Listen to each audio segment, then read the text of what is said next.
Buenas tardes, señorías.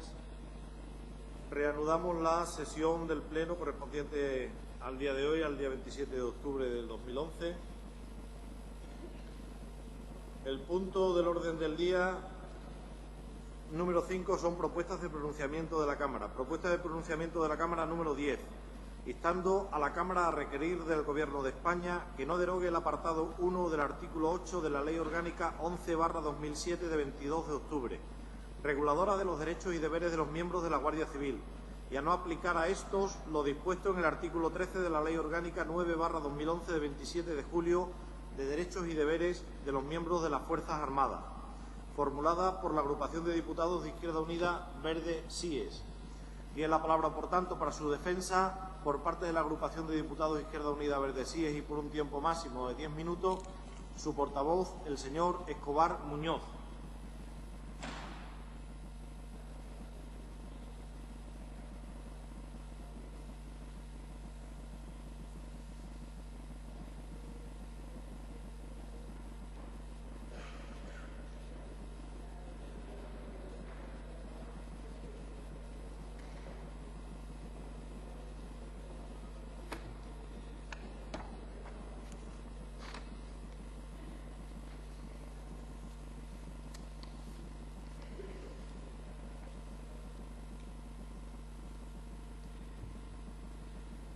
Buenas tardes a los presentes y menos buenas tardes para los ausentes.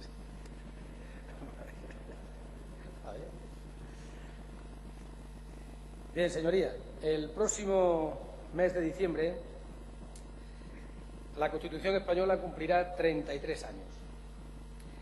Ha sido la ley que ha permitido regular la vida democrática de este país, que ha permitido la evolución, el avance, el progreso y, por supuesto, la recuperación de todas las libertades para casi todos los españoles.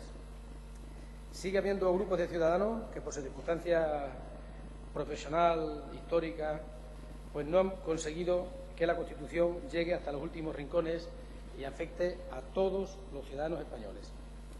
Saben ustedes que me estoy recibiendo al cuerpo de la Guardia Civil, que con esa denominación de Instituto Armado de Carácter Militar pues ha servido como cortapisa y como excusa para que no se le reconozcan todos los derechos de los que disfrutamos, de los que hemos venido disfrutando en los últimos 33 años todos los españoles. Les voy a leer un texto que ha llegado a mis manos, seguramente escrito de manos de algún guardia civil. Los guardias civiles han sido desde siempre los grandes olvidados de la democracia. Gobierno tras gobierno, las promesas electorales de cambios y avances en esa institución se transformaban en agravios, abusos y abandono institucional ante el descubrimiento de un cuerpo policial efectivo, sumiso y barato. La naturaleza militar de la Guardia Civil ha sido utilizada una vez más para impedir cualquier avance, no solo en los derechos profesionales, también en los que les corresponden como al resto de ciudadanos de un Estado democrático de derecho en el que se supone que vivimos. Ahora, los que desde la oposición hablaban de saldar la deuda histórica con los guardias civiles pretenden robarles el derecho constitucional de reunión y manifestación, ganado a pulso por ellos, que no se les reconoció desde el principio, en las calles y en los tribunales de justicia. Que se sepa, es la primera vez que un colectivo de trabajadores sufre una merma, un recorte de ese calibre de un derecho fundamental del que han disfrutado. Con esta medida, el Gobierno no tiene pudor democrático alguno en convertir a los guardias civiles en los parias de las fuerzas y cuerpos de seguridad y de la ciudadanía, dejándoles, en cuanto a sus derechos se refiere, en una situación muy similar a la que tenían durante la dictadura. Se justifica esa auténtica barbaridad en el carácter militar de la Guardia Civil. Se olvidan que la Guardia Civil no pertenece a las Fuerzas Armadas, sino a las fuerzas y cuerpos de seguridad del Estado. La Constitución lo quiso de ese modo y no fue casual. Pocos son los artículos en los que el constituyente lo tuvo tan claro, a pesar de la multitud de votos particulares y enmiendas en todos los sentidos posibles. Del mismo modo, se ha pronunciado el Tribunal Constitucional, que afirma que el régimen estatutario de la Guardia Civil debe ser diferenciado del de las Fuerzas Armadas. Ahora, por razones incomprensibles, es el único colectivo capaz de unir a Gobierno y oposición, estamos hablando en Madrid, para callar la boca. y lo hacen utilizando con total descaro la puerta de atrás de la democracia. Hay que preguntarse por muchas razones qué es lo que temen los políticos democráticos de la cúpula de la Guardia Civil y de otras altas instituciones del Estado para despojarles de un derecho fundamental que ya han ejercido con toda naturalidad y responsabilidad. El resto de cuerpos de seguridad del país gozan de los mismos derechos que cualquier otro ciudadano, sin que por ello se haya visto afectado de forma negativa el servicio que prestan a la sociedad, incluido el Cuerpo Nacional de Policía, con el que comparten la misma dirección general e idénticas funciones. Tampoco creo que nadie ponga en duda la eficacia y profesionalidad del cuerpo hermano. No se puede demostrar objetivamente que la Guardia Civil sea el cuerpo más eficaz de nuestro país. Solo hacen demagogia barata aquellos que afirman que la Benemérita es más efectiva precisamente gracias a su carácter militar. No solo no es verdad, sino que la perversa utilización de esa militarización solo acarrea multitud de problemas internos, absentismo laboral y, lo que es peor, un número de suicidios sin parangón en ningún otro colectivo de los trabajadores de la seguridad pública. Por eso pedimos el apoyo de esta Cámara para instar al Gobierno de la Nación y que impida que se lleve a cabo un auténtico robo de los derechos fundamentales de unos trabajadores que, aún maltratados por todos los gobiernos, no han dudado en dar su sangre a favor del desarrollo de la democracia. Hay una ley, la Ley Orgánica 11/2007 de 22 de octubre de Derecho y Deberes de la Guardia Civil, en la que el artículo 8 les reconoce, artículo 9.1, los guardias civiles tienen derecho a asociarse libremente y a constituir asociación para la defensa y promoción de sus derechos e intereses profesionales y económicos y sociales. Sin embargo, eso ocurrió en 2007. ¿Qué ocurriría para que en el 2011, en los últimos días de la legislatura, el 1 de agosto, se acordara nada menos que una ley orgánica? La ley orgánica necesita una mayoría cualificada para ser aprobada, pero seguramente es la ley orgánica más breve de cuantas se han hecho en el Parlamento español. Tiene exactamente 2 artículos y una disposición final única. 2 artículos que tampoco son demasiado amplios, no tienen muchos apartados. En total ocupan 5 escuetos renglones, en los cuales ocurre pura y llanamente que hacen retrotraerse, le quitan al cuerpo de la Guardia Civil derechos de los que hemos disfrutado, como siempre, los españoles, que son el derecho de asociación y el de manifestación. Yo no consigo averiguar qué habrá ocurrido entre 2007, cuando se hizo esta ley, y luego entre 2011, cuando se hizo esta otra. Si ustedes me lo explican, a lo mejor me convencen y convencen a la sociedad española de por qué se han retirado estos derechos, por qué se les retrotrae a una situación que a todas luces es absolutamente injusta. Entonces, esta ley orgánica, que puedo leerla porque no hay tiempo para ello, dice: la regulación, artículo 1, la regulación contenida en el artículo 13.1 de la Ley Orgánica 9/2011 de 27 de julio de Derechos y Deberes de los miembros de las Fuerzas Armadas, será también de aplicación a la Guardia Civil en su condición de instituto armado de naturaleza militar. Artículo 2. Queda derogado el apartado 1 del artículo 8 de la Ley Orgánica 11/2007, reguladora de los derechos y deberes de los miembros de la Guardia Civil. ¿Alguien puede argumentar que haya habido una disminución en la eficacia de la acción de la Guardia Civil? ¿Que haya disminuido el celo profesional? ¿Hay alguna razón para dudar de su eficacia? Si la ha habido, explíquese. Y si no la ha habido, explíquese por qué se le quitan los derechos que le reconocía como ciudadanos de los pies a la cabeza.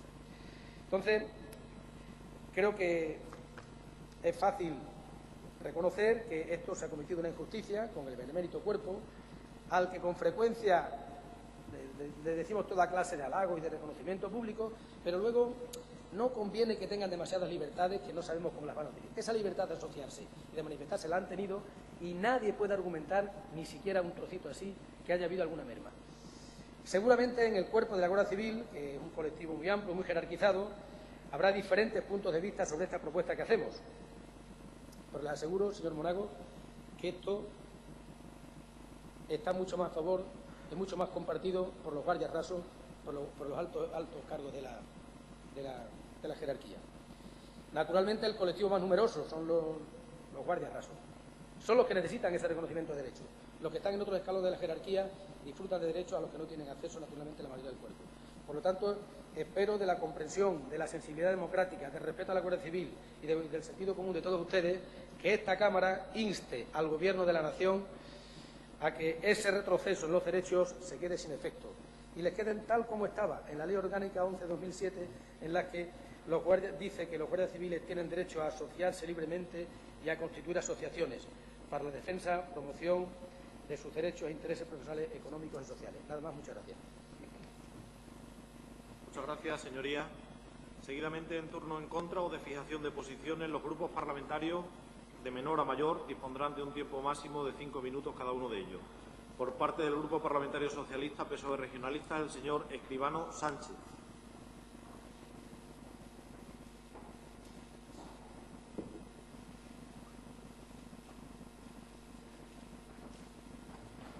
Gracias, señor presidente. Buenas tardes, señoras y señores diputados.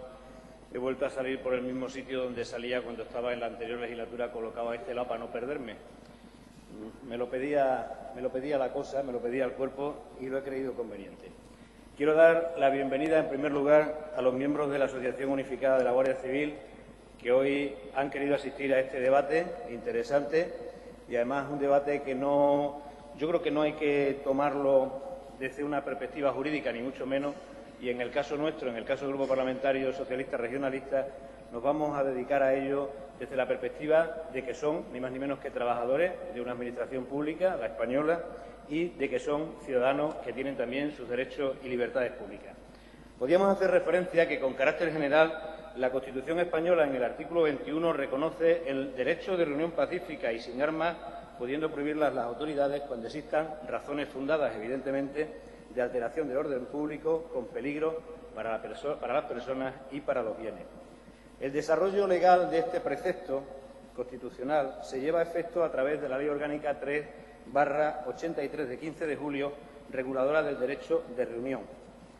El derecho de reunión, como sabrán sus señorías, está enlazado históricamente con otros derechos fundamentales que se recogen también en la Constitución, como son el derecho de la libertad de expresión y el derecho de asociación. Y difícilmente también podríamos considerar en un Estado de Derecho y en un sistema democrático si se pudiera llevar a efecto sin el reconocimiento de estos derechos para todos los integrantes de la sociedad. Quería hacer referencia a que efectivamente hay una normativa específica para las Fuerzas Armadas, para los jueces y para los magistrados. La titularidad del derecho de reunión puede plantear problemas a determinadas personas por el hecho de pertenecer a ciertos colectivos, razón por la cual se produce una restricción del mismo. Pero también es cierto que esas mismas personas ven limitado el ejercicio del derecho en su consideración de miembros de esos institutos armados o del Ejército, en el caso del Ejército, pero no así, desde nuestra perspectiva, en la condición de ciudadanos. Por lo tanto, esas restricciones deben desaparecer. Es evidente que la asistencia a reuniones y a manifestaciones ha de hacerse a título personal e individual y siempre que estos señores y señoras, estos trabajadores, que son trabajadores de la Administración, pero también son ciudadanos y ciudadanas, no vayan uniformadas ni haciendo uso de la condición tal. Por tanto, desde el Grupo Parlamentario Socialista Regionalista, creo que es importante la matización en dos aspectos fundamentales. Primero, que habría que distinguir la faceta de la intervención de ese derecho de reunión y manifestación, porque una cosa es participar en la convocatoria de los actos y otra cosa muy diferente es manifestarse o asistir a los mismos. Entendemos, desde el Grupo Parlamentario al que represento, que efectivamente la convocatoria de una manifestación no procedería en este caso, pero sí la asistencia perfectamente a cualquier acto en el ejercicio de esta libertad, convocado previamente por una manifestación que, lógicamente, tendría que ser legal y ateniéndose a las circunstancias establecidas en la ley. El artículo 21, concluyendo, el artículo 21 de la Constitución se limita exclusivamente a reconocer el derecho, pero, sin embargo, no entra a definirlo. La doctrina jurídica ha elaborado un concepto bastante adecuado del mismo, desde mi punto de vista, que textualmente refiere como que es la posibilidad de agruparse en un lugar determinado un número de personas de manera temporal y con un mínimo de organización, las cuales han sido previamente convocadas con el objetivo de conseguir una finalidad lícita consistente en el intercambio o expedición de ideas, la defensa de intereses o la publicidad de problemas o reivindicaciones. Y este criterio, señorías, también es aplicable a las manifestaciones, porque no dejan de ser ni más ni menos que reuniones en movimiento en lugares de tránsito público, siendo una modalidad de reunión según la doctrina del Tribunal Supremo, doctrina que además acredita en fecha 26 de noviembre del 91. Jurídicamente hablando, es cierto que existen otros componentes que habría que tener en cuenta, pero, por otra parte, hay que concluir, en el caso diciendo que la diferencia radica, vuelvo a decir, entre protagonizar la convocatoria como convocante y otra muy diferente, participar individualmente como cualquier otro ciudadano. Por resumir, en esta primera parte, efectivamente, como ha dicho el señor Escobar en su argumentación a la mesa de la Asamblea, el Grupo Parlamentario Socialista y el Grupo Parlamentario Popular, les refresco la memoria, en el año 2007, ya a través de esta Asamblea, del Pleno de la Asamblea, instó al Gobierno a publicar la Ley de Derechos y Deberes de la Guardia Civil. Y no podría ser por menos que hoy nosotros volviéramos ni más ni menos que a ratificarnos en esa posición. Por lo tanto, nos ratificamos y somos consecuentes con la propuesta del año 2007. Y además, sobre todo, porque creemos que hay que avanzar en los derechos y en las libertades de todos los ciudadanos. En este sentido, suscribimos la petición de no derogar el apartado 1 del artículo 8 de la Ley 11/2007 y de no aplicar el artículo 13 de la Ley 9/2011, porque lo que haría sería, efectivamente, en definitiva y filosóficamente hablando, sobre todo, conculcar un derecho de un grupo de trabajadores y trabajadoras y, lo que es más importante y más grave, conculcar un derecho y una libertad pública de un ciudadano y una ciudadana, se llame o no se llame Guardia Civil, pero que en defensa de sus intereses individuales sí puede manifestarse y puede reunirse tranquilamente. Muchas gracias.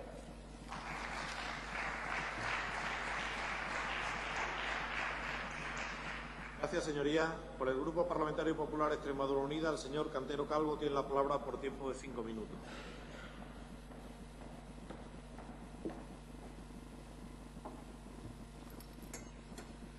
Gracias, señor presidente. Señorías,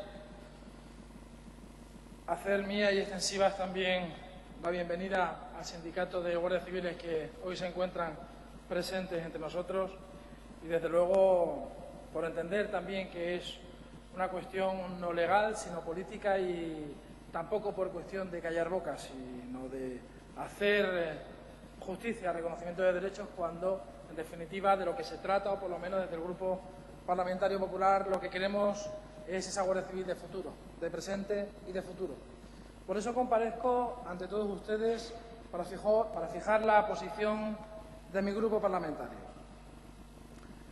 Miren ustedes, es importante hacer un leve recorrido sobre lo que la Guardia Civil ha venido sufriendo, digo en cuanto a evolución como tal, como cuerpo, en las últimas décadas, pasando de ser un cuerpo seguramente y eminentemente rural a convertirse en una de las fuerzas policiales más representativas, y eso redundará mucho e importará para lo que es la decisión de este grupo parlamentario en cuanto a este punto a tratar, por cuanto decimos que actualmente nos encontramos precisamente en ese mundo de especialidad de policía, con especialistas en información, de policía judicial, fiscal, protección de la naturaleza, servicio marítimo, tráfico, entre otras, y así incluso la propia Guardia Civil, a pesar de su denominación como civil, ejerce también funciones de guardia fiscal del Estado, vigilancia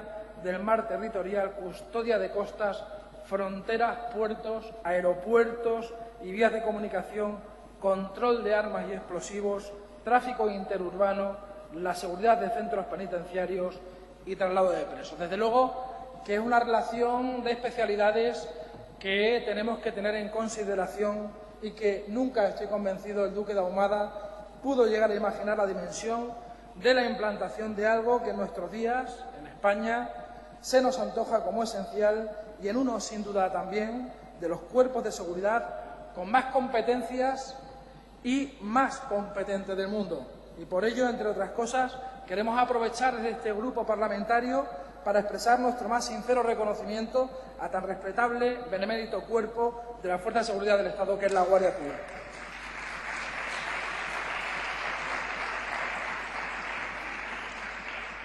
Miren ustedes, señorías, teniendo en cuenta esa evolución histórica, no podemos olvidar que efectivamente la Guardia Civil ha formado parte del Ejército de Tierra hasta que 3 normas, 2 leyes orgánicas y una ley, la Ley Orgánica 2/86, la Ley 17/1989 y la Ley Orgánica 11/1991, materializaron la separación de la Guardia Civil del Ejército de Tierra, pero eso sí, manteniendo su carácter de cuerpo de naturaleza militar en cuanto al estatuto personal de sus miembros. Y bien, dicho esto, centrémonos en lo que es la petición que ha hecho ante este Pleno la agrupación de diputados y que se interesa el apoyo de este Pleno para, por fin, elevar esa petición. Concretamente, lo que se nos está solicitando es no derogar el artículo 8, párrafo primero de la Ley Orgánica 11/2007, a la que se ha hecho mención tanto por el señor Escribano como por el señor Escobar. Asimismo, no aplicar el artículo 13, su párrafo primero, de la propia Ley Orgánica 9/2011, de 22 de julio de este año, del 2011. Y para aclarar esto y para que tengamos los ciudadanos una mayor claridad en cuanto a la exposición que se pretende o que nosotros entendemos se pretende de la agrupación, lo que se pide realmente es que se derogue o que no se aplique la ley orgánica, una ley orgánica que entrará en vigor en fecha 2 de noviembre de este año, dentro de unos días, y que en resumen dice que a los guardias civiles se les aplicará el mismo régimen de derecho de manifestación que al de las Fuerzas Armadas. Y vamos a ver, señorías, hay que tener en consideración lo siguiente: se suscita un canal y un caudal de controversia en cuanto a este punto. ¿Qué significa este cambio? Pues que antes la Guardia Civil no podía organizar manifestaciones o reuniones de carácter político o sindical, pero sin embargo sí podía participar en ellas. Y ahora, a partir del día 2 de noviembre, en teoría la ley pues nos está exigirá que, aparte de organizar, tampoco puedan participar en ellas. Y como paradoja o situación un poco absurda la que se viene padeciendo por parte de este colectivo, por parte de esta institución, el absurdo de lo que se viene padeciendo es que nos encontramos con que realmente cuando se quería hacer alguna demanda públicamente, lo que, como no podían organizar directamente, se lo decían a una asociación con cualquier excusa y automáticamente era la propia Guardia Civil la que intervenía en esa manifestación. Les decía, oye, organízalo tú y vamos nosotros. De una forma un poco retorcida, porque no les quedaba más remedio, porque la ley no le permitía otra opción. Y entendemos que eso tiene que acabar.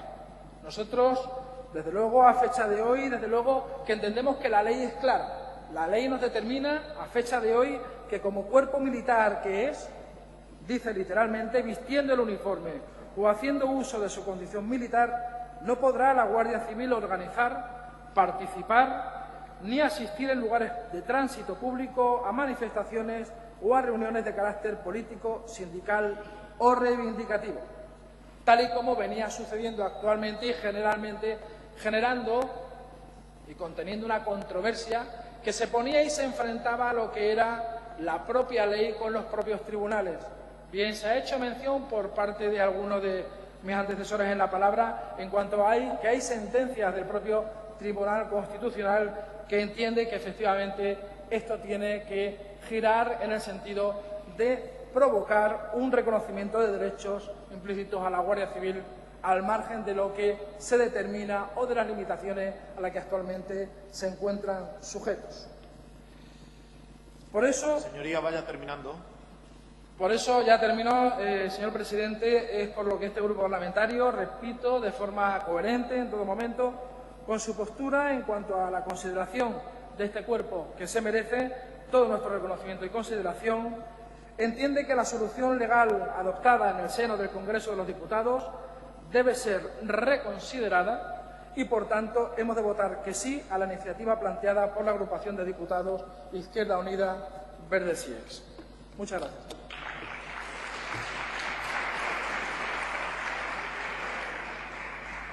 Gracias, señoría. En turno de réplica y seguidamente de los dos grupos parlamentarios. Vuelve a tener de nuevo la palabra el señor Escobar. ¿Quiere usted agrupar los dos turnos que le corresponden de 5 minutos en una única intervención de 10?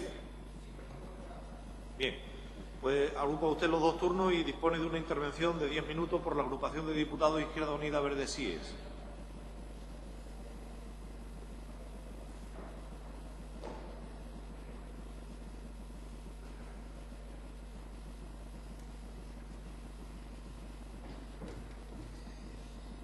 Bien, yo tampoco no quiero ser descortés, no quiero ser el más descortés de la sala.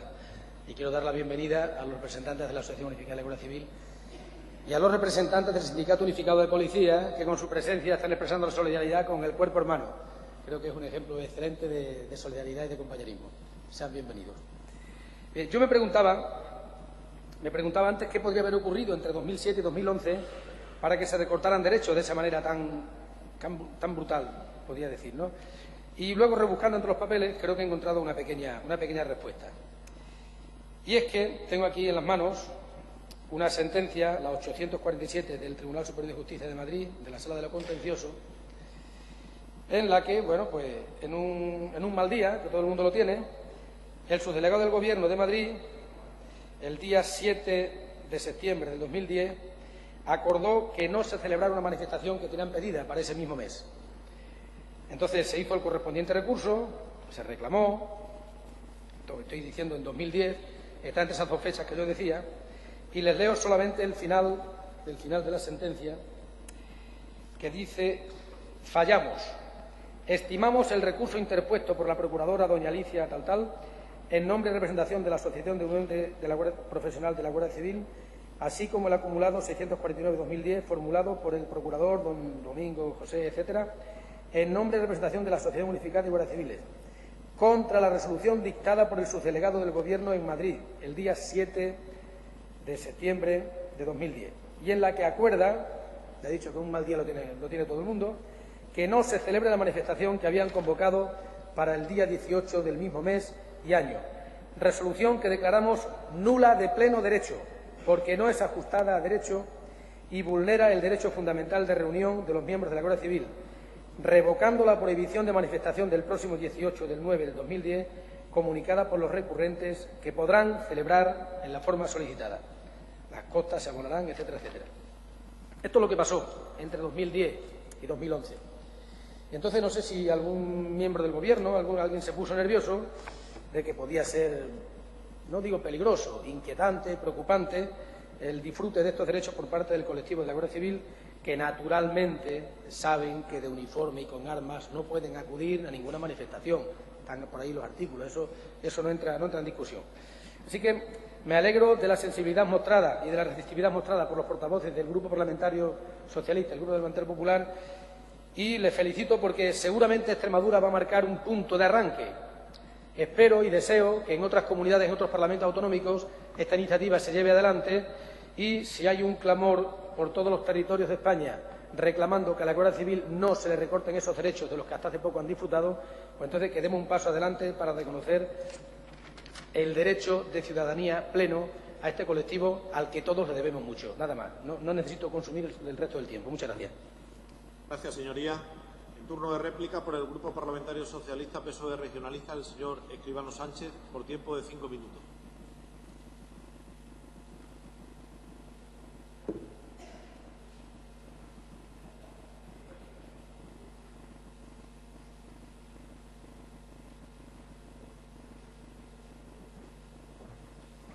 Gracias, señor presidente.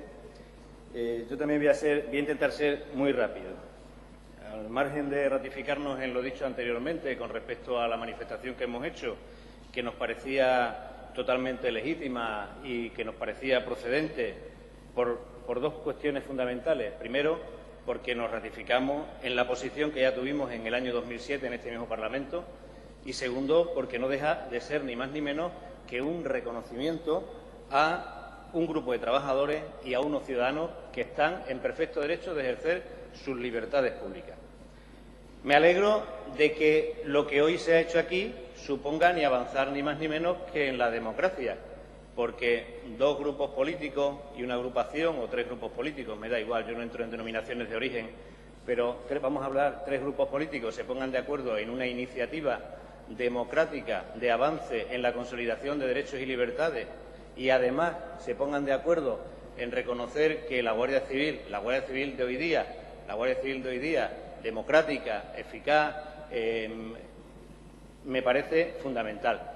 Lo digo porque no deja de ser gratificante que Izquierda Unida plantee este tipo de propuestas y este tipo de medidas, cosa que hubiera sido impensable, queridos colegas, hace unos años, pero bueno, que me alegro mucho. Lo que no entiendo, y con esto ya termino, lo que no entiendo es que si todos venimos de acuerdo a efectivamente tirar para adelante esta propuesta, pues lo único que tenemos que hacer es tirar unos cohetes virtuales, evidentemente, alegrarnos todos y encantarnos. Pero, hombre, señor Escobar, no salga usted aquí otra vez con lo del subdelegado aquel que se tropezó y la historia, porque no va a ningún sitio, de verdad, no va a ningún sitio. En la medida, como ya se van acercando las Navidades, me imagino que poco a poco nos iremos suavizando más. Y en la medida que seamos conscientes de que si colaboramos y participamos, todos saldremos ganando y no hay que sacar aquí. Además, usted tiene una facilidad para encontrar cuartillas de esas de apuntes negativos tremendo. Debe ser por lo de la profesión de matemáticas. ¿Qué le vamos a hacer? En cualquier caso, que sea enhorabuena para los tres grupos políticos y, sobre todo, que sea enhorabuena para los compañeros y compañeras y ciudadanos y ciudadanas que forman parte de la Guardia Civil. Muchas gracias.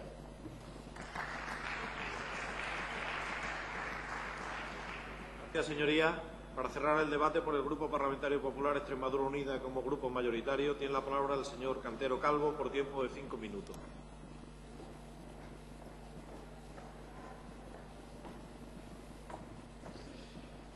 Gracias, señor presidente.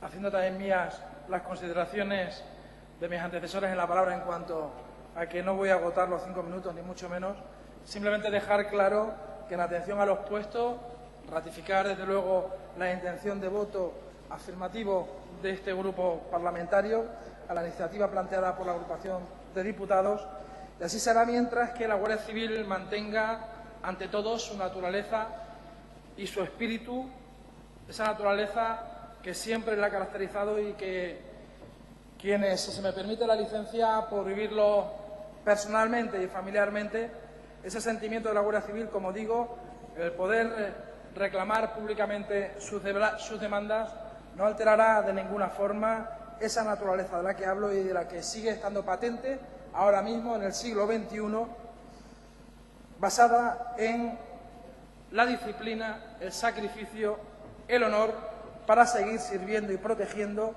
siempre con inquebrantable lealtad institucional a España y a los españoles. Muchas gracias.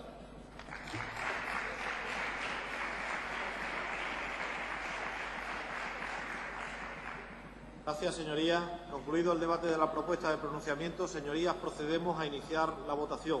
Entramos en votación.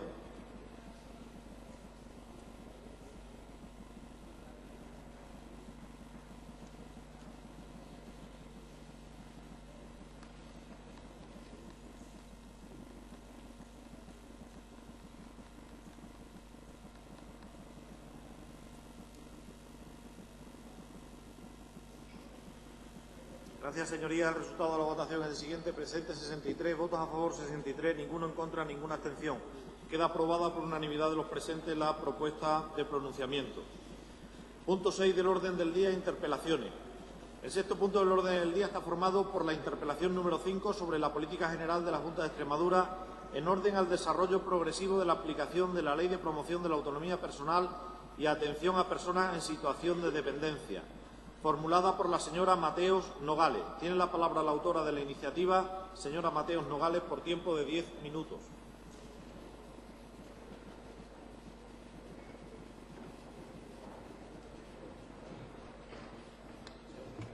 Gracias, señor presidente. Buenas tardes, señoras y señores diputados. No por ser la última iniciativa de esta sesión plenaria, no es menos importante, sino todo lo contrario. Muchas veces habría que visualizar la importancia de los asuntos para ver la trascendencia, no de lo que se debate aquí, sino de la trascendencia para con los ciudadanos, más allá de las observaciones que después nos puedan hacer la interpelada o la portavoz del Partido Popular en su intervención, si la hiciera, sobre la reflexión que en esta tarde vamos a hablar sobre la interpelación de la política desarrollada en torno a la Ley para la Dependencia, el desarrollo progresivo de la Ley para la Dependencia en nuestra comunidad autónoma. Señora consejera, empiezo mi intervención con sus propias palabras. Nos pareció muy significativo en su comparecencia el 21 de septiembre las reflexiones que hacía sobre este particular. Si me lo permite, sí le voy a relatar, le voy a reproducir sus propias palabras. Decía: la ciudadanía ha querido un cambio en nuestra comunidad autónoma y un cambio no puede significar, en materia de bienestar social, una revisión total y un cuestionamiento absoluto de todas las políticas llevadas a cabo hasta ahora. Pues mire, en eso sí estamos de acuerdo. En ese punto de inflexión en el debate de la política social sí estamos de acuerdo, porque no hay que revisar la política social en esta comunidad autónoma. No hay necesidad de cuestionar las políticas sociales llevadas a cabo hasta ahora. Y en ese sentido nosotros, señora consejera, queremos poner de manifiesto nuestras convicciones que han hecho posible, hemos dado un paso hacia adelante en el desarrollo de la política social, y nuestras convicciones han provocado un avance espectacular sobre ese particular. ¿Por qué? Porque hemos tenido las ideas claras. Y cuando digo ideas claras, señora consejera, señora Saragué, afirmo diciendo que en la legislatura pasada, iniciamos el recorrido de la Ley para la Dependencia, su desarrollo, conseguimos tener 18.327 extremeños que sean beneficiados de las prestaciones por esta ley, la ley que ha supuesto un nuevo derecho para la ciudadanía, ha supuesto el cuarto pilar del Estado del Bienestar. En ese sentido, los socialistas hemos dado pasos decisivos en avances estructurales, en avances que constituyen señas de identidad de una sociedad moderna, señas de identidad de un proyecto progresista y señas de identidad de cambios que difícilmente tienen marcha atrás, como son la defensa de los valores y principios que dan derechos a los ciudadanos, a las personas de las que ustedes frecuentemente se refieren. Señora consejera, las leyes son patrimonio colectivo, hay que defenderlas. Las leyes hay que ampliarlas. La Ley de la Dependencia es una de ellas, es uno de los mayores valores legislativos que tenemos que preservar, porque a pesar de la crisis, porque a pesar de la profundidad de la crisis más grave desde hace décadas, resiste y tiene que resistir. Y esa es la reivindicación que en esta interpelación le hace esta portavoz, la portavoz del Grupo Socialista Regionalista. Hay que defender lo prioritario, y lo prioritario es apostar por una persona que no puede valerse por sí misma. Hay que defender lo prioritario, y lo prioritario es asistir a la familia que tiene una necesidad. En el 2007, la ley para la dependencia, la Ley de la Autonomía Personal y Atención a las Personas en Situación de Dependencia, creó y generó un nuevo derecho. Es una ley exigente y es una ley que requiere recursos y también voluntad política, que es la que le reivindico esta tarde en esta interpelación. Una ley, sin duda, con marcado sello socialista, una ley socialista con mayúsculas. Señora consejera, gracias a ella hemos ampliado la libertad y los derechos sociales. Y nosotros, los socialistas, no vamos a cruzar determinadas líneas rojas. Y es el sentido del que emana la interpelación. No vamos a permitir que se ponga en peligro el cuarto pilar del Estado del Bienestar. Y en ese sentido viene la interpelación, porque tenemos la sensación, señora Sayaguer, que a pesar de haber hecho una reflexión sobre la importancia de la aplicación de la Ley de la Dependencia, no tienen las ideas claras, no nos han trasladado propuestas claras, y por eso hacía alusión al principio a las reflexiones que hacía en su comparecencia, y tampoco nos da la sensación que tienen las cuentas al día, más allá de no presentar los presupuestos generales para la comunidad autónoma en tiempo y forma. También nos da la sensación que esas cuentas no vienen al día porque algún significado y singular recorte podría afectar a la implementación de las políticas en este sentido, en el cuarto pilar del derecho, en este nuevo derecho que creamos para los ciudadanos y las ciudadanas, especialmente para los extremeños. Por eso le decía en más de ocasión, y se lo dije en la primera pregunta que le hice en pleno, y además la interpelación, señora consejera, viene sin ningún tipo de reproche, sino sobre el diálogo y con el objeto de repasar toda la política social que pudiéramos desarrollar en esta comunidad autónoma en los próximos años. Le decía que el cambio político no es garantía de nada si el cambio no significa verdaderamente cambio en positivo, no en cambio paralización, consecuentemente retraso. Por eso quisiéramos, desde el Grupo Socialista, le interpelamos y le decimos qué medidas concretas van a tomar para seguir aplicando, para seguir el desarrollo progresivo de la Ley para la Dependencia porque entendemos que no solo con una mera aparente reestructuración de lo que hemos visualizado de su departamento, no solo que no es importante, no es significativo, sino que además es regresivo. Mire, por hacer un repaso a las cuestiones que ustedes nos han trasladado. Ustedes hablan de principios rectores de funcionamiento como austeridad, eficacia, eficiencia y racionalización del gasto público, y entre ellos la simplificación de las estructuras y las futuras integraciones de estructura de su departamento. Y aquí sí me detengo. Ustedes hablan de integrar el SES y el SEPA, y es una preocupación muy importante para el Grupo Socialista Regionalista. Quisiéramos saber si esa integración va a suponer pues una simplificación, la estructura en positivo en beneficio del desarrollo de determinadas políticas sociales o todo lo contrario. Nosotros hemos llegado a la conclusión, después de escucharla, que lo que ustedes van a hacer con eso va a ser finalmente sanitarizar la dependencia. Y eso sí que es un riesgo para la puesta en marcha de esta política que venimos desarrollando durante hace 4 años. Luego, otra cuestión importante que ustedes plantean es la reducción de las áreas del SEPAD de 5 a 2. Conociendo la importancia de la implementación de esta ley, con todas las cantidades de actuaciones que tienen diferentes colectivos, nos parece una poco menos que barbaridad reducirlo a 2, sabiendo la estructura que ahora mismo tiene el propio SEPAD, las propias áreas, cómo están distribuidas, y lo que supondría la ralentización y la no consecución del desarrollo de la ley en tiempo y forma, sobre todo en lo que se refiere a valoraciones y registros de valoraciones de personas que pueden ser beneficiarios de esta ley. Según ustedes, su objetivo es poner al día las listas de espera presentes en la región. Entendemos que es más allá de esa reflexión que ustedes hacen, sería más bien todo lo contrario. Entonces, una vez tomada esa decisión, nosotros desde este grupo preguntamos qué ahorro ha supuesto esa medida que han tomado ustedes desde su departamento. Nos preocupa cómo van a quedar esas áreas desde el punto de vista funcional y también cómo va a quedar la organización de la Secretaría General para la Atención a las Personas, porque ya hemos podido comprobar que es una macrosecretaría que, más allá de hablar de las personas, habla de la eficacia de las políticas sociales que pudieran recibir las personas. Y ustedes permanentemente hacen referencias a una ley de servicios sociales que verá la luz posiblemente durante el año 2012, una ley de servicios sociales para Extremadura, donde crearán el SEPADAS. Es decir, estará incluido Servicio Extremeño de Promoción y Atención a la Dependencia y Atención Social. Y mientras tanto, señora consejera, mientras se crea este órgano, transformarán el SEPADAS y el SEPADAS será igual a integración social. Mientras tanto, habrá esa transparencia de la que permanentemente nos hablan, cumplirán los plazos previstos. Y mientras tanto, hasta que se crea el SEPADAS, ¿no creen ustedes que lo que están intentando hacer es sanitarizar la dependencia? Que esa es la única conclusión a la que los socialistas hemos llegado en este tiempo. Mire, señora consejera, da la sensación que cuando ustedes planteaban las líneas estructurales de su departamento, que esto empezaba ahora. Las políticas sociales, afortunadamente, no han empezado ahora. Y esta comunidad autónoma, con gobiernos socialistas al frente, han dado buena prueba de ello. Ha habido propuestas claras y esa va a ser nuestra referencia de aquí en adelante para poder controlar que efectivamente ustedes llevan a efecto no solo esta ley, sino todas las leyes necesarias para que los ciudadanos tengan realmente todo lo que necesiten. Mire, en este momento son momentos difíciles para Extremadura. Hablábamos antes que, a pesar de la crisis, esta ley tiene que seguir adelante. Pero no pueden visualizarse las diferencias y las prioridades de los gobiernos deben tenerse en cuenta en función de la ideología de cada uno y se ven claramente cuando las políticas se desarrollan a la atención a las personas. El estado del bienestar cuesta dinero y la solidaridad hay que demostrarla. Y esa tiene que ser una máxima que desarrolle su departamento. Es un hecho, como les decía al principio, que 18.327 extremeños están recibiendo la prestación.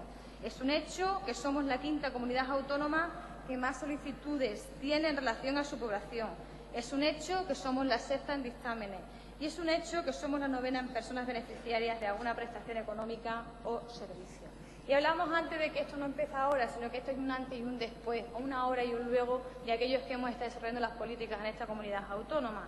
Pues yo quisiera en esta intervención, mi primera intervención, decirle cómo ha sido nuestro modelo y por qué ha funcionado nuestro modelo, poniendo de manifiesto algunas de las muchas cosas que hemos desarrollado en este tiempo. Datos a destacar de la legislatura. En cuanto a personas mayores, señor Sayaga, y eso ya lo sabe usted porque lo habrá podido comprobar al tomar posesión de su departamento, más de 43,5 millones de euros se han destinado a las corporaciones locales para inversiones en infraestructura. Se han creado centros residenciales, centros de día, llegando a 105 municipios, equipando 40 centros de día, 24 residencias y 43 proyectos de equipamiento. Centros residenciales para mayores, centros públicos 153, teniendo 5.742 plazas.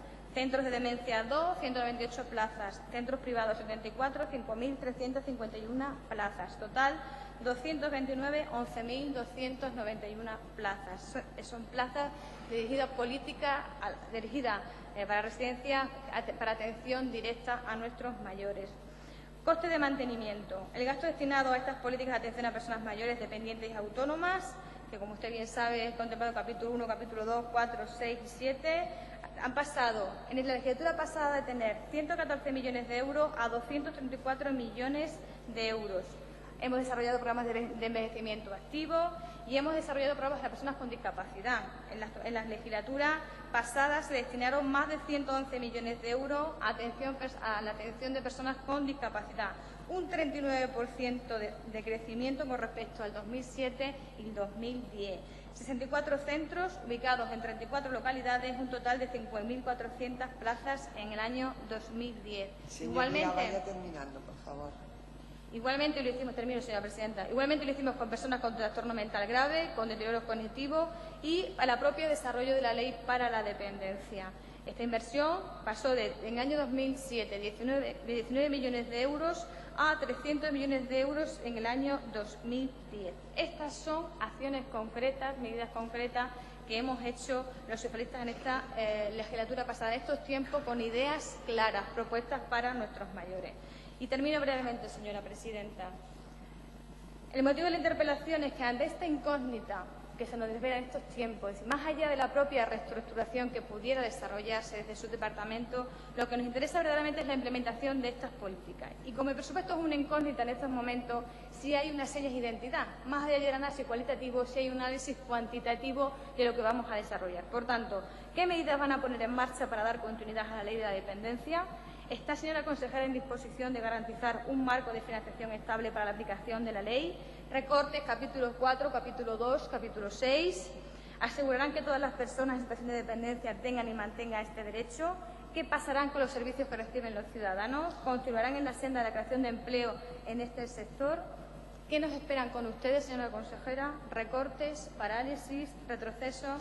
Quisiera esta diputada que en su turno de intervención aclarara el futuro no solo de la aplicación de la ley, que ya es importante, sino el futuro de las políticas de las personas. Esas personas Señoría, a las que ustedes... vaya terminando, Termino, por señora favor. Presidenta. No, Se han ya tiene que dirigido... terminar.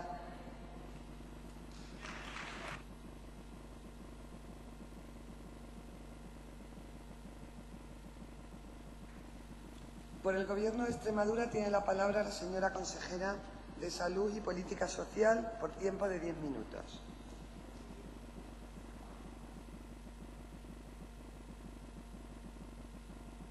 Presidenta, señora Mateos, señoría, ¿alguien le ha dicho a usted que hay que cambiar la ley, que vamos a cambiar la ley? ¿Alguien ha dicho a usted que no estamos cumpliendo la ley? Lo que tiene usted, ¿que son sensaciones o son hechos? Mire, señoría, creo que la interpelación se podría sustentar en muy pocas palabras.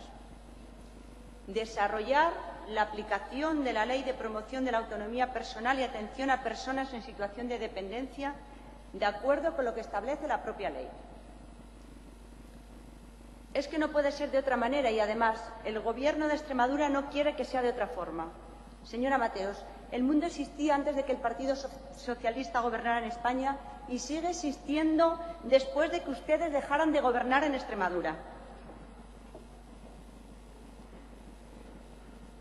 Respecto a la integración del SES y SEPAD, le puedo decir que se unifica para dar atención integral, una atención integral tanto sanitaria y social.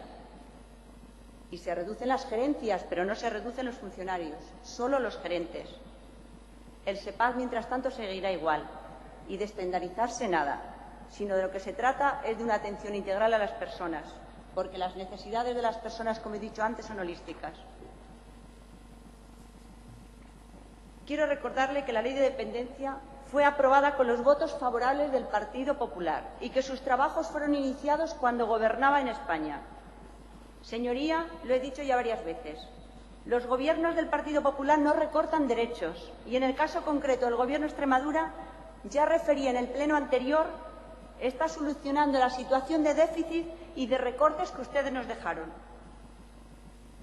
La Ley de Promoción de la Autonomía Personal y Atención a las Personas en Situación de Dependencia establece en su disposición final primera que la efectividad del derecho a las prestaciones de dependencia incluidas en la presente ley se ejercitará progresivamente, de modo gradual, y se realizará de acuerdo con el calendario que se establece en esa disposición final. Ustedes, mientras gobernaron, han aplicado ese calendario y el Gobierno de Extremadura va a seguir aplicándolo. ¿Es que tiene alguna duda? ¿Piensa que los gobiernos del Partido Popular no van a cumplir con las leyes vigentes? Que yo recuerde, nunca hemos derogado ninguna ley nada más llegar al Gobierno, cosa de lo que ustedes no pueden presumir. Mire usted, señora Mateos, si gobernamos es porque la ciudadanía extremeña ha querido que se hicieran las cosas de manera distinta como las venían ustedes haciendo, ni más ni menos. ¿Cómo no vamos a cumplir las previsiones recogidas en la Ley de Dependencia, cuyos trabajos preparatorios inició el Partido Popular y fue aprobada en el Congreso de los Diputados con el voto favorable del partido que sustenta al Gobierno de Extremadura? ¿Cómo no vamos a hacerlo?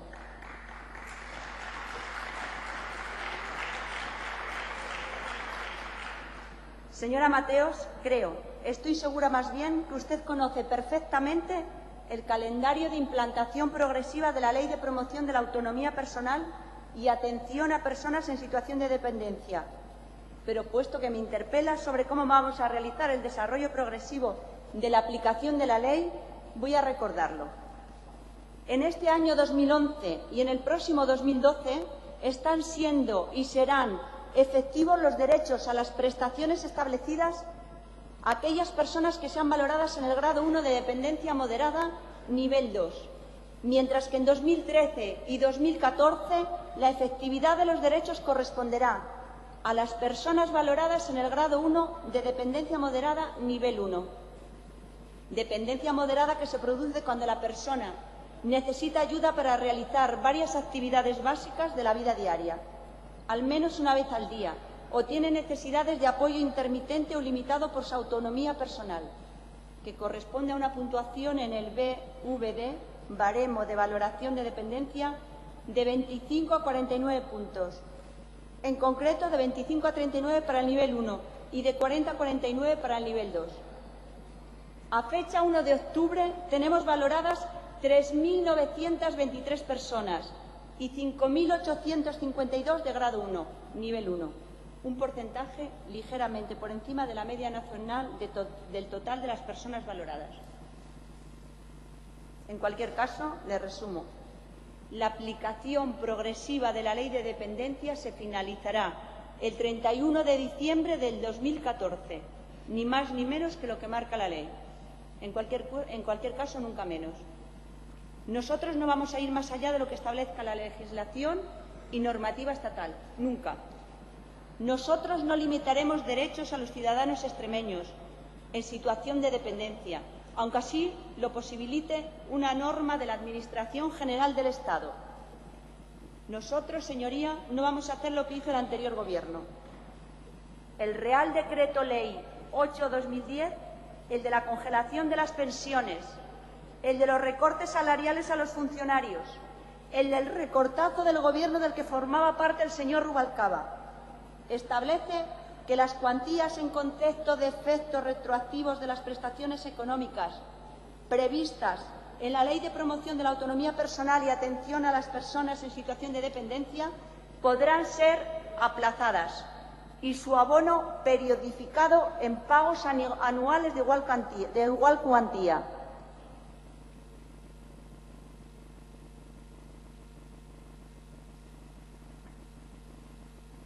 En un plazo máximo de 5 años, desde la fecha de la resolución firme de reconocimiento expreso de la prestación. Y lo que hicieron ustedes, señora Mateos, fue ir todavía más allá. Esa posibilidad, ese condicional, podrán ser aplazadas, lo convirtieron en un imperativo, será objeto de aplazamiento. y así lo han hecho con las prestaciones económicas para cuidados en el entorno familiar y apoyo a cuidadores no profesionales. Y no se limitaron a eso, sino que, como ya he referido en más de una ocasión, nos dejaron un déficit de 11.300.000 euros en el SEPAD. Por no hablar de cómo nos hemos encontrado el presupuesto, con minoraciones, retenciones de crédito en los primeros meses, sin destino específico de las mismas. Claro, no esperaban perder las elecciones y no me quiero imaginar lo que hubiera ocurrido con los dependientes extremeños si hubieran seguido gobernando. Como eso no ha ocurrido, la Ley de Dependencia y su desarrollo normativo posterior, aunque haya sido efectuado en época preelectoral o incluso durante la campaña de las elecciones del pasado 22 de mayo, tiene asegurado el desarrollo progresivo contemplado en la misma. Y lo tiene asegurado porque gobernamos. Y gobernamos teniendo la promoción de la autonomía personal y la atención a las personas en situación de dependencia como ejes esenciales de nuestra política social. Muchas gracias.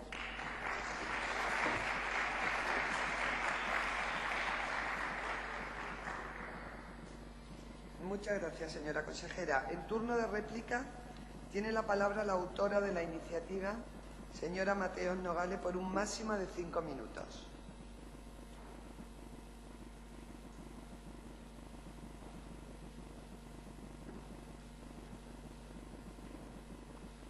Gracias, señora presidenta.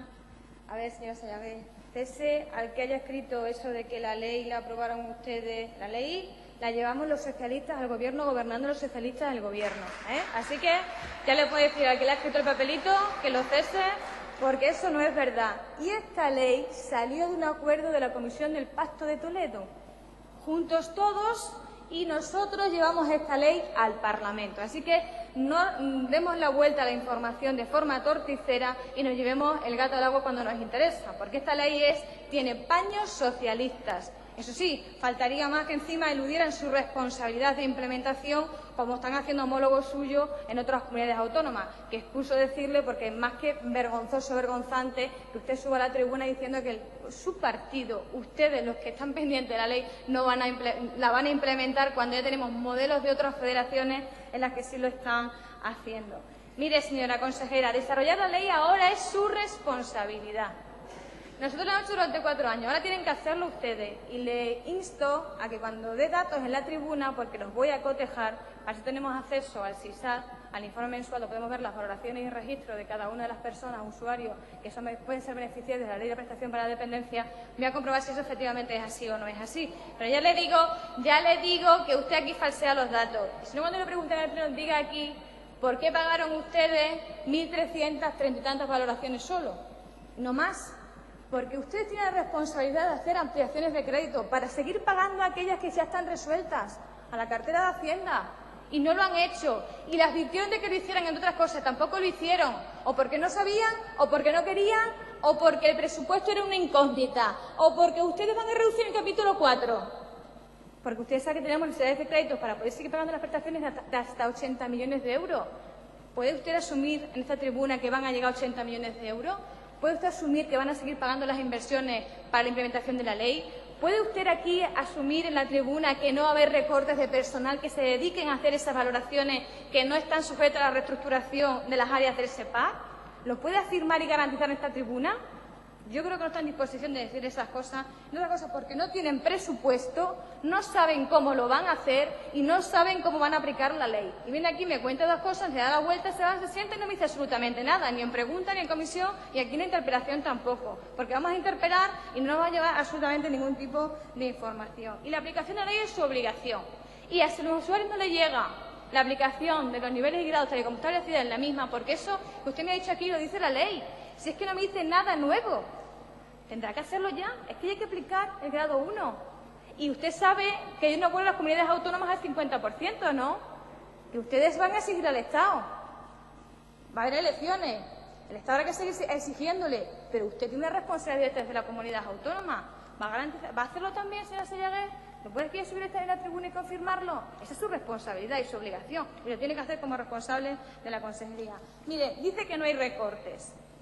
No saben y recortan. Y le voy a dar ejemplos de municipios, ayuntamientos de esta comunidad autónoma que ya están sufriendo recortes, sin conocer los presupuestos de obras y actuaciones y programas ya presupuestados por los socialistas, de obras plurianuales, de inversiones presupuestadas y concretadas por socialistas, que ustedes están paralizando. También dígalo aquí en esta tribuna, y le voy a dar ejemplos. Recortes, y hablaban esta mañana de ustedes eran muy ágiles y muy resolutivos. Sí, autoridad, autoridad, autoridad, decía el señor Monago, que resonaban aquí las paredes de este Parlamento, recorte, recorte, recorte. Y si no, dígaselo a la alcaldesa de Talavera la Real. El centro de día pendiente de iniciar el convenio en septiembre. Nadie les atiende, no se sabe absolutamente nada. Iban a trabajar 21 personas, no sabemos absolutamente nada. Agilidad y resolución, pero recortes en Higuera de la Real. Pendiente de la firma del convenio de mantenimiento del centro de día. No saben nada. Agilidad y resolución, recortes en Fregenal de la Sierra. Convenios pendientes por renovar. Agilidad y resolución, recortes en Segura de León. Pendiente el convenio del 50% del centro del día, pisos tutelados, servicio social de base, ayuda a domicilio, etcétera, etcétera, etcétera. Por cierto, excusa hablar de la cantidad de programas que ustedes no han sacado a la orden, entre ellas la de podología. Agilidad y resolución en Fuente del Arco. No han equipado el centro de día que tenían pendiente. Agilidad y resolución en La Zarza. El programa anual de discapacitados lo han borrado del mapa. Agilidad y resolución en Puebla de la Calzada. En Villanueva del Fresno, pendiente el 50% de los pisos tutelados. Esa es la gestión que hacen ustedes desde su departamento. Y agilidad y resolución en Villanueva de la Serena. Y esta sí que es buena. Plan de barrios para población de riesgo de exclusión social, eliminado. El programa de consumo de ocio y discapacitado no tiene continuidad. ¿Sabe usted cuántas familias no van a poder ser beneficiarias de este programa? 30 familias. El programa de prevención de drogodependencia, eliminado. Y los 2 centros de día acreditados no se pueden utilizar, bueno, al 50%. Recortes, recortes, recortes. Recortes, recortes, recortes con el Partido Popular. Mire, se lo dije en la pregunta del Pleno. El cambio político, hoy ha puesto aquí la señora consejera, que no es significativo de nada, no sirve de nada. Y tiene un reto, señora Sayagué, tiene el reto de aplicar la ley, la responsabilidad y la obligación, porque esa política para las personas, hacia las personas, ya veremos qué dicen dentro de 4 años. Nada más y muchas gracias.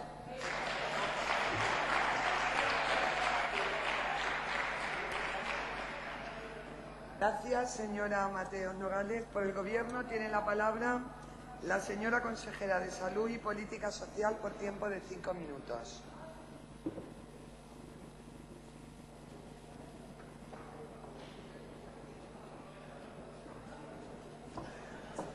Gracias, presidenta. Señoría, le recuerdo que el Pacto de Toledo se acordó en el 2003 y entonces gobernaba el PP e inició los trabajos de la ley.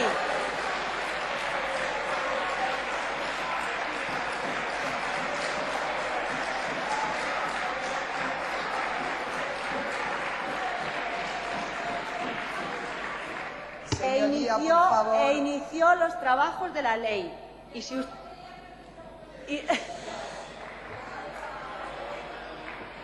Señoría, por favor. Señoría, por favor, guarden silencio. Ya quiero que se aclare si hay pacto o no hay pacto. Y por otra parte me está diciendo que si no tenemos presupuesto, ¿qué vamos a hacer? Pero de todos modos... Le diré, ustedes aprobaron el 13 de mayo y publicaron en el DOE el 19 de mayo, 3 días antes de las elecciones, la orden que establece el catálogo de servicios y prestaciones económicas, la intensidad de los servicios y el régimen de compatibilidades aplicables. Y aunque le cueste creerlo, no voy a acusar al Gobierno anterior de una decisión inapropiada o inadecuada en el tiempo. A ustedes no, pero al Gobierno de la Nación sí. Ustedes se limitaron a desarrollar para la Comunidad Autónoma de Extremadura el Real Decreto 175/2011 como era su obligación y responsabilidad. Tal vez, en todo caso, hubiera quedado un poco más estético haberlo hecho un poco antes, ya que tardaron casi tres meses, casi 100 días. Reconozco, señora Mateos, cierta complejidad de la materia, pero no entiendo por qué si las prestaciones de las personas dependientes del Grupo 1, nivel 2, tenían que haber sido efectivas a partir del 1 de enero del 2011, no se reguló con anterioridad la intensidad de los servicios y las prestaciones económicas para estas personas. Sinceramente, creo que el Gobierno de la Nación no estuvo ágil y ustedes tampoco en lo que le corresponde. Y le diré una cosa, me estoy limitando a hablar de su pregunta y de la ley de dependencia, no de todo lo que nos ha estado contando ahora del resto de los servicios sociales. Eso sí, le salvó la campana y no tendrán que gestionar los retrasos en el pago de las prestaciones.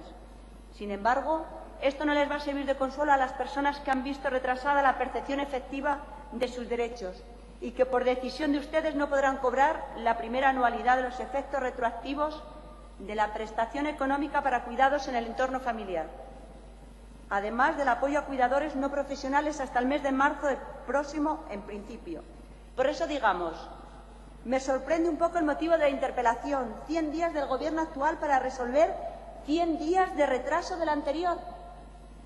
Insisto, señora Mateos, retraso, en gran parte inducido por el Gobierno de la Nación, sostenido por un mismo partido, pero un Gobierno distinto al fin y al cabo. Y eso es de lo que nos están hablando ustedes, de que si en el futuro, ¿qué vamos a hacer en el futuro?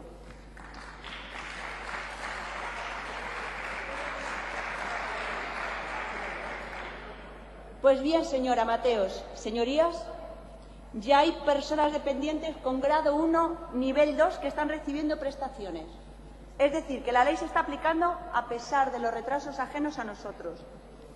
Porque ya me dirá usted si no ha habido tiempo para determinar el contenido de los servicios de promoción de la autonomía personal dirigidos a las personas reconocidas en situación de dependencia en grado 1 cuando la ley de dependencia entró en vigor el 1 de enero del 2007.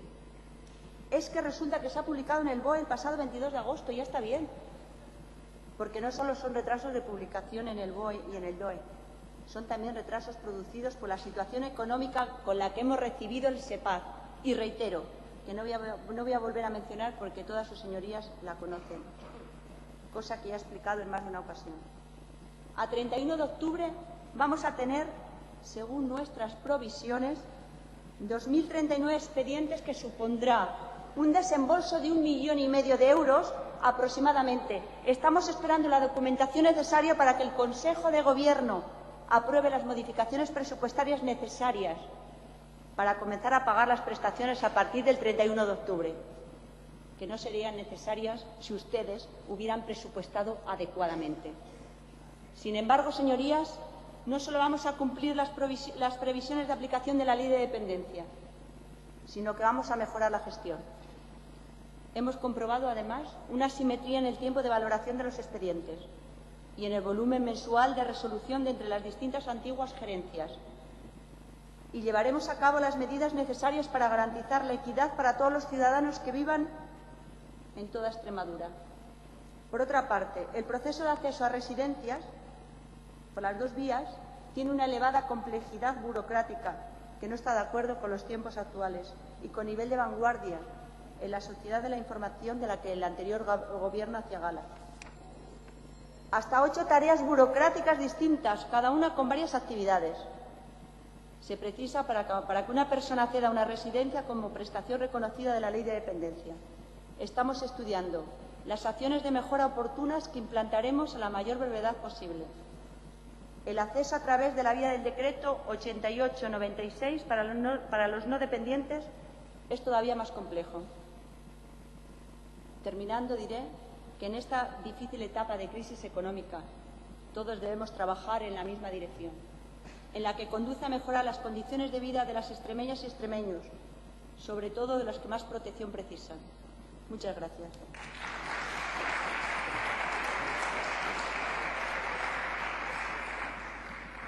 Gracias, señora consejera. Bien, a continuación, un turno de fijación de posiciones por los grupos parlamentarios y la agrupación de diputados. ¿Hace uso de su turno la agrupación de diputados Izquierda Unida, Verde, Socialistas e Independientes? Muchas gracias. Gracias. Para cerrar el debate, por el Grupo Parlamentario Popular Extremadura Unida, como grupo mayoritario, tiene la palabra la señora Herrera Santa Cecilia, por tiempo máximo de 5 minutos.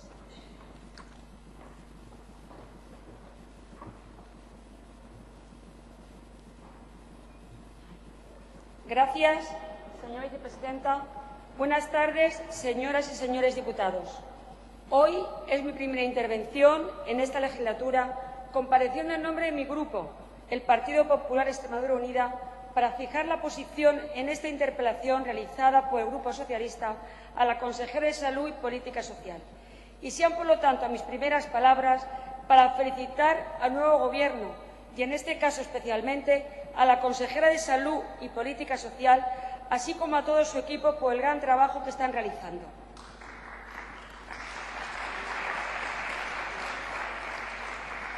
Señorías, como todos ustedes saben, y acaba de puntualizar la señora consejera, la Ley de la Promoción de la Autonomía Personal y Atención de Personas en Situación de Dependencia fue aprobada en diciembre de 2006, pero además por todos los grupos políticos y especialmente con todas las enmiendas que en su momento también presentó el Partido Popular.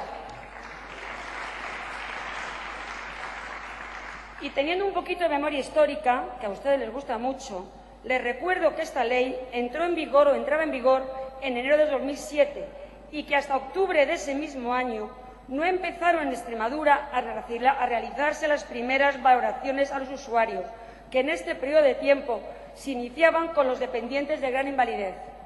A pesar de que la consejera de aquella legislatura, doña Leonor Flores, publicitó en todos los medios de comunicación lo preparada que estaba la comunidad y que dicha ley prácticamente aquí ya se cumplía. Esto era totalmente incierto.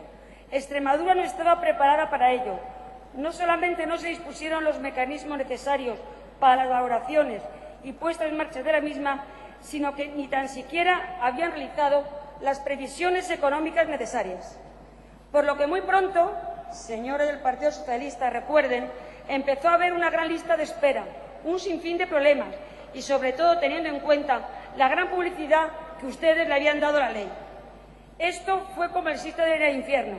Unas veces tardaban meses en valorar, otras en realizar el PIA y, por último, cuando llegaba ya la resolución definitiva, no se sabía cuándo se iba a percibir la prestación. Y eso a pesar de que para el señor Vara la legislatura anterior iba a ser la legislatura de la dependencia, igual que la del empleo. Y es por lo que en octubre de 2008 no tuvieron más remedio que crear un ente público llamado el SEPA para resolver todos los problemas que existían en la aplicación de esta ley.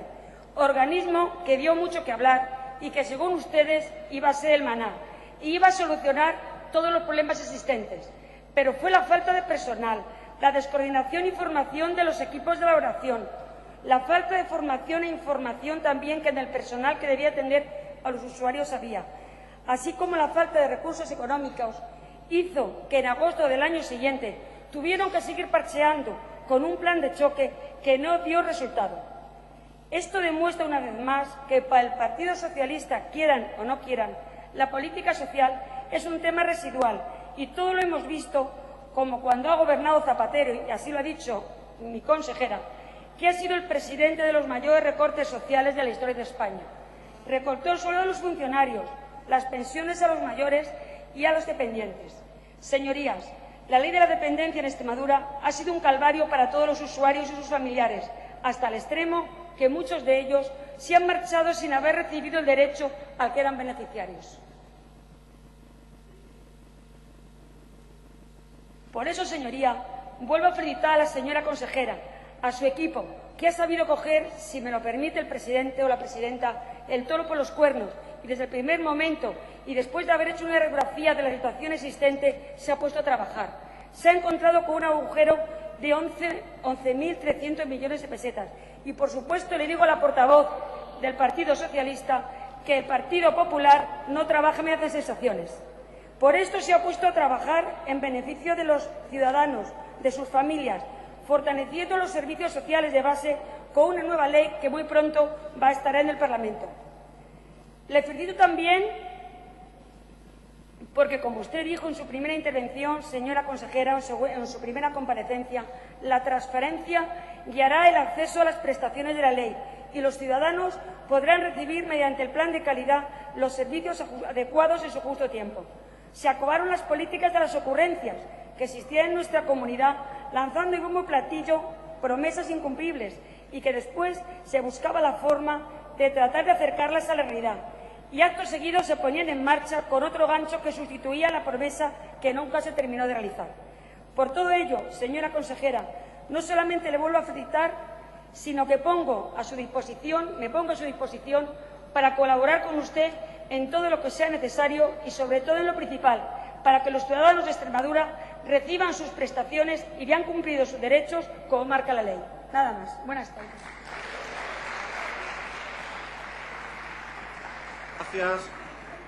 Gracias, señoría. Agotado el orden del día, se levanta la sesión.